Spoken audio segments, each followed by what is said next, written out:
26절에 보면은 한나가 이렇게 말을 합니다. 나는 여기서 내 주 당신 곁에 서서 여호와께 기도하던 여자라. 네, 이제 저를 봐주시면 됩니다. 이제 사무엘상에 대해서 이제 한동안 우리가 조금 이야기를 나누게 될 텐데요. 이 사무엘상을 보고 오늘 말씀을 묵상했을 때 가장 먼저 눈에 들어온 구절이 바로 이 부분이었습니다. 이 엘리 제사장 곁에 있었던 것 때문에 내가 기도의 응답을 받았다라고 이야기를 하지만 우리는 엘리 제사장이 누구인지 익히 알고 있지 않습니까? 굉장히 타락한 시대의 종교인을 보여주는 상징과도 같은 인물이고 그의 끝이 결코 좋지 않았다라는 것을 알고 있습니다.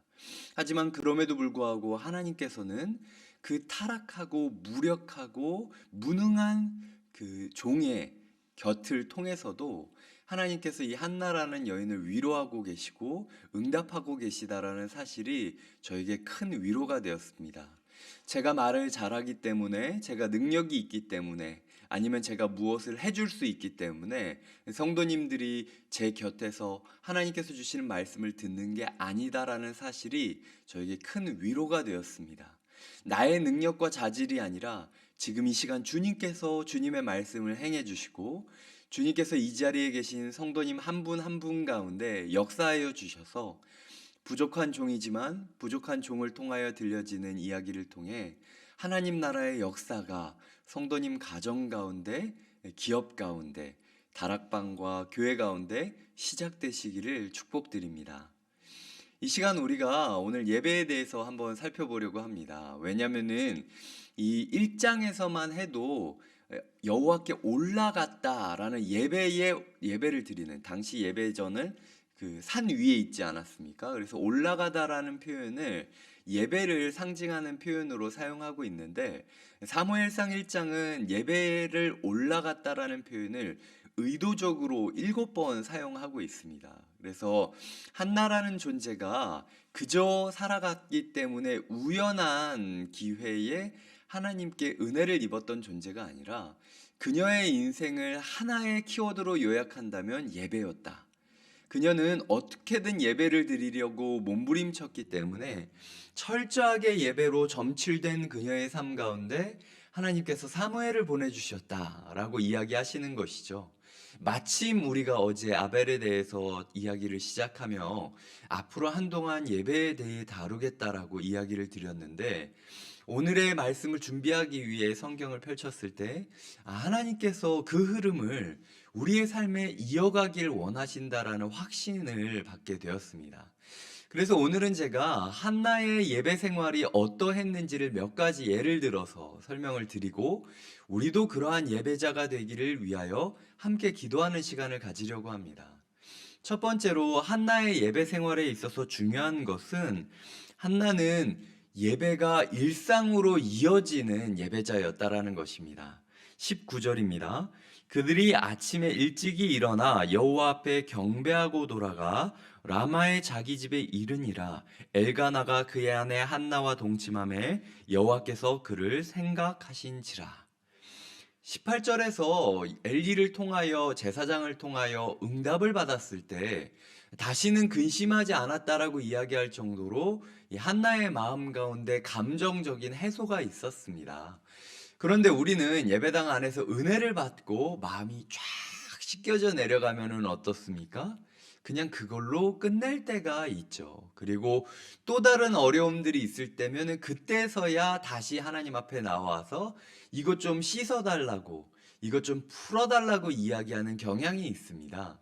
그런데 한나는 자신의 감정적인 해소가 예배 가운데 다 일어났음에도 불구하고 내 할 일이 끝났다라고 생각한 것이 아니라 그 예배 가운데 내가 도전받고 교훈받고 응답받았던 메시지를 구체적으로 삶에 실현했다라는 것이죠.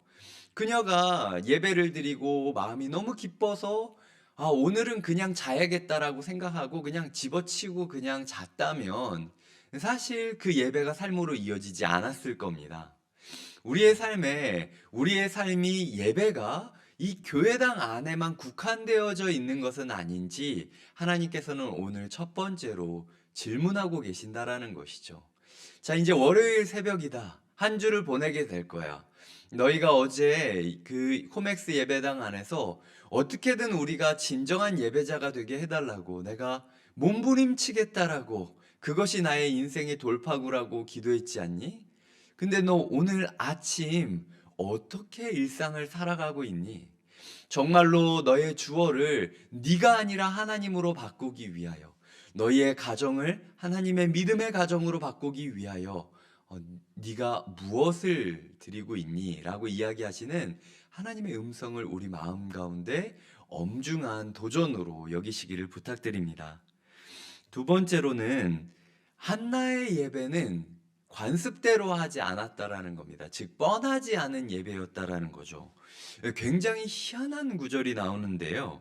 22절에 보면은 한나가 이 엘가나의 집이 여호와께 매년제와 서원제를 드리러 올라갈 때가 있는데 한나는 올라가지 않았다라는 겁니다. 그리고 올라가지 않은 이유에 대해서 설명을 하고 있는 것이죠.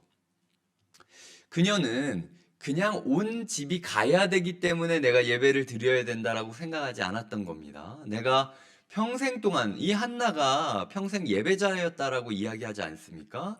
그러니까 한나가 예배를 드리러 나오는 것은 굉장히 귀한 일이었어요. 그럼에도 불구하고 한나가 지금 이 순간만큼은 내가 예배를 드리는 것보다도 내가 주께 드리겠다라고 서원한 이 아이와 후회 없는 시간을 보내는 게 더 중요하다라고 이야기를 했던 거죠. 그리고 그녀의 그 주관을 그 엘가나에게 남편한테 이야기했을 때 남편이 그것을 존중해 줍니다. 그러니까 이 당시 사회에서는 굉장히 흔치 않은 일이죠. 집의 관습을 한 여인이 자기의 주관대로 노라고 이야기를 하고 자기의 주관을 지키면서 예배를 한다. 굉장히 현대적인 감각을 가지고 있는 한나라는 거죠. 그런데 이 한나와 시간적인 차이도 있고 시대적인 차이도 있는 우리가 그저 드리던 대로 종치면 땡하고 나오는 사람들처럼 매번 이 자리에 모이고 그냥 내가 앉아 있었기 때문에 은혜를 받을 거라고 생각하면 안 된다라는 겁니다. 내가 오늘 왜 이 자리에 나와야 되는지 이유를 분명히 해야 되고 내가 오늘 예배를 드리면 하나님께서 어떤 삶을 바라기를 원하시는지도 명확하게 생각하고 있어야 된다라는 거죠. 한나는 그때 받았던 그 응답 때문에 지금 내가 이 자리에서 아이와 함께 일상을 보내는 것이 더 예배자다운 삶이다라는 판단을 내렸습니다. 그리고 그것이 그녀에게 핑계가 되었던 게 아니에요. 내가 1분 1초라도 더 모성애를 가지고 이 아이를 돌보고 이런 정도로만 여겨지고 하나님을 가기 싫다라고 생각을 해서 핑계대는 게 아니라 전심으로 오직 하나님만 생각했기 때문에 어떻게 하면은 이 아이를 주님께 더 잘 드릴 수 있을까를 생각하다가 내가 이 아이를 드렸는데 계속 모정을 떼지 못하고 마치 계속 주변에서 빙빙 맴돌면 이 아이가 하나님께 드려진 아이가 아니라 어중간한 상태로 살겠다라는 생각을 하게 된 겁니다. 그러니까 그 예배자의 마음이 그녀의 예배에 선택 하나하나, 발걸음 하나하나를 인도했다라는 것이죠. 우리의 오늘 이 기도 가운데 뻔하지 않은 기도로 드려졌으면 좋겠습니다. 멍하니 앉았다가 멍하니 움직이는 것이 아니라 사람 눈치 보지 말고 하나님만 생각하면서 하나님이 원하는 예배자가 무엇일지, 하나님이 원하는 기도자가 누구일지를 고민해 가시면서 실천하셨으면 좋겠습니다. 또한 그 다음에는 24절입니다. 한나의 예배는 풍성한 예배였다라는 것입니다. 그녀가 사무엘에 젖을 뗀 후에 이 젖을 뗀 기간을 외경에서 이렇게 살펴보면 3년 정도 된다라고 합니다. 그러니까 사무엘이 3살 정도, 3, 4살 정도 됐을 때라고 생각하시면 돼요.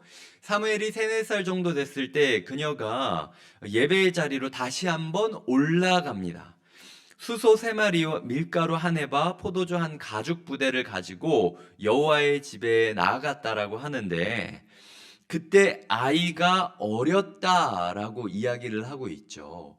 아이가 어렸다라고 충분히 느껴질 정도로 성경이 기록하고 있습니다. 그러면 여기서 조금 더 물릴 수 있어요. 그럼에도 불구하고 그녀의 예배는 본인이 얘기했던 대로, 요거 가지고 될까? 조금 더 기다려야 되는 거 아닐까라는 생각이 들어도 하나님께 드리겠다라고 작정했기 때문에 그녀의 모든 것을 주님께 드리는 풍성한 예배의 것을 보여주고 있다라는 겁니다. 또 그녀가 이 자리에 나올 때 수소 3마리, 이게 수소 3마리를 3년 된 수소라고 보는 사람도 있는데, 밀가루 한 해바, 포도주 한 가죽 부대, 이 포도주 한 가죽 부대가 한 22리터 정도 되는 양이었다라고 합니다. 당시 이제 제사로 드리기 위하여 들어오는 그 제물의 양보다 많은 양이에요. 그래서 어떤 신학자는 지금 이게 단순한 제사가 아니라 양육비를 드리려고 이 제사를 이 양육비 개념으로 우리 아이를 잘 부탁합니다. 이 아이가 참 어려요. 그래도 이 아이를 참 잘 받아주시고 잘 키워주셨으면 좋겠어요. 라는 마음으로 풍성한 재물을 가지고 엘리에게, 하나님께 다가오고 있다라는 겁니다.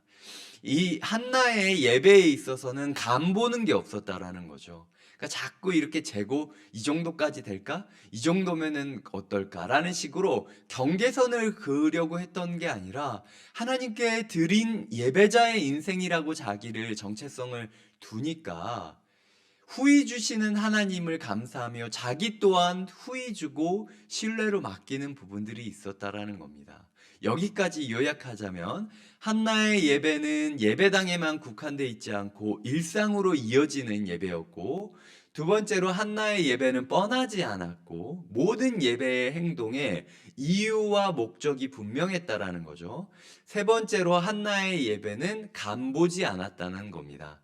경계선이 어딘지를 찾아다니는 것이 아니라 자기의 것을 후히 하나님께 드릴 줄 아는 사람이었다라는 고백이 있고, 그리고 그 다음에는 한나의 예배는 기도하는 예배였다라는 겁니다. 27절에 보면은 이 아이를 위하여 내가 기도하였더니 내가 구하여 기도한 바를 여호와께서 내게 허락하신지라.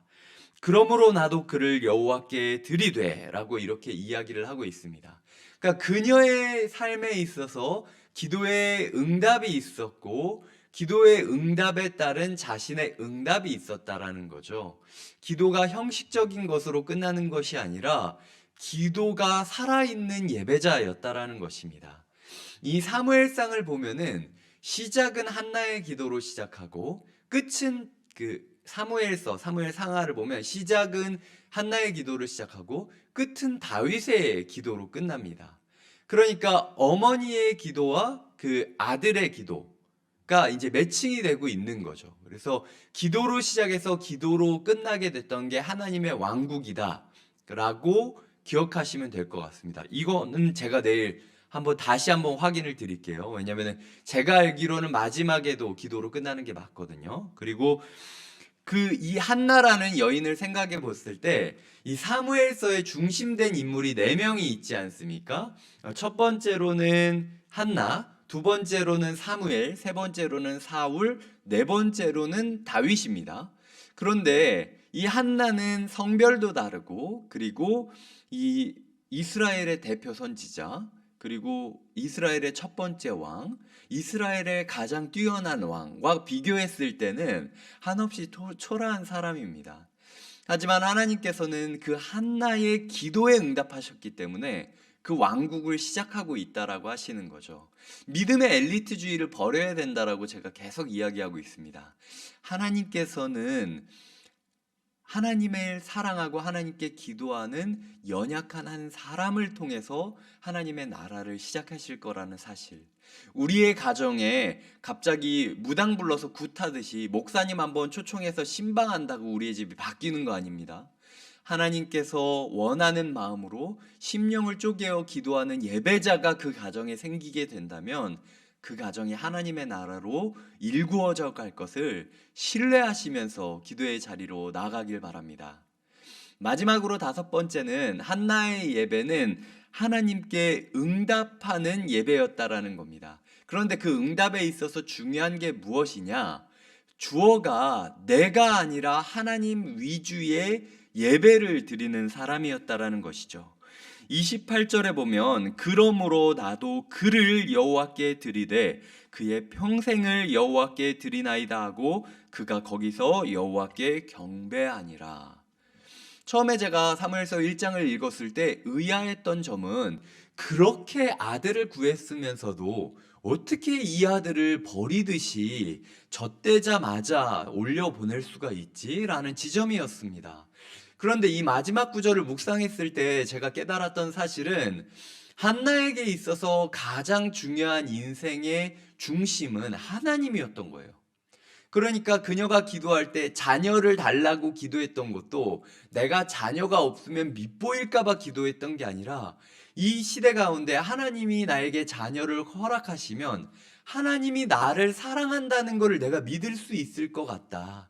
하나님 그러니까 나에게 자녀를 보내주시면 안 되냐, 나를 버리지 않았다라는 것을 보여주시면 안 되냐라는 하나님 중심의 기도를 드렸던 것이고, 지금 하나님께 내 아이를 드릴 수 있는 것도 내 아이가 있기 아니라 하나님 이 아이 어차피 주님께서 주신 아이고 주님께서 맡겨주신 아이라는 사실을 내가 믿고 있기 때문에 주님의 아이니까 나보다 주님이 더 잘 키울 수 있다라는 것을 신뢰하고 있다라는 신뢰의 고백이었던 것이죠.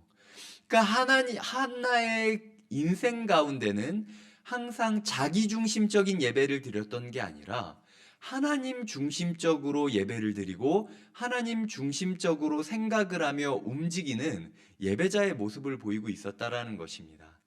오늘 우리가 이 자리를 떠나 일상을 살아갈 때 나에게 이 새벽 기도회가 얼마나 유익했느냐를 따지는 것이 아니라 하나님이 나를 이 자리에 앉혀두심으로써 나를 어떻게 바꿔가실까라고 기대하고 나의 삶을 하나님께 맡겨드리는 자세를 하나님께서 원하신다라는 것입니다. 말씀을 맺겠습니다. 주님께서 예배에 대해서 릴레이 설교를 하겠다라고 결심한 우리에게 전혀 예상하고 계획하지도 않았지만 예배자를 드렸던 가련한 한 여인, 그 여인이 회복되었던 이야기를 우리에게 응답의 말씀으로 주고 계십니다.